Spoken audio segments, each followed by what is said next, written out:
war? Mr. Secretary, there was a report that was required of the State Department as one of the first executive orders asking for countries to be identified that had insufficient vetting. Has that report gone over to the White House yet? I'm sure if it, you mean we had a deadline to meet that. I'm sure we've met the deadline, but I have to take that back and we can get you an answer for that specifically. Is there an off-ramp All right. for the trade war, Mr. Secretary? About territorial integrity. About what? Territorial integrity Yeah, for you already Ukraine. asked that, Yeah, so you said that Ukraine would have to make concessions both sides. So will Russia, right.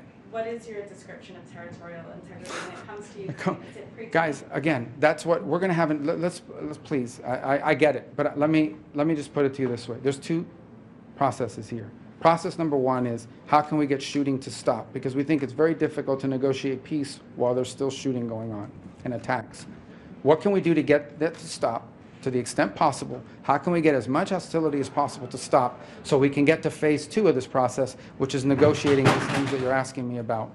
I'm just stating the obvious. When people sit down and negotiate an end to wars, there's usually a give and take. What that give and take is depends on the parties that are at the table. We're not going to predetermine anything, but that's what's going to take to end the war. If there's an off-ramp on the trade, it's not about an off-ramp on the trade. There's not a trade war. This is the United States is resetting its trade relations globally, okay, and resetting relations globally to a level of equilibrium, to a level of reciprocity.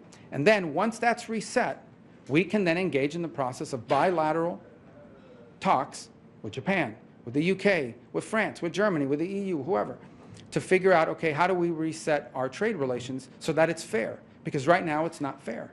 It's as simple as that. That president has stated that repeatedly. And so these are the steps that it takes to get us to that point. You can't, if you do it the other way, which is let's renegotiate, or why would they renegotiate their trade relationship with the United States if the status quo was beneficial to them? Why would someone give up something that's good for them? You have to make it fair, and then you can negotiate out, how do we get to a place that's mutually beneficial? Because the current piece of it is just not sustainable. All right? How's your relationship with Elon Musk? Thank you, guys. Thank you. Thank you. Thank you, sir.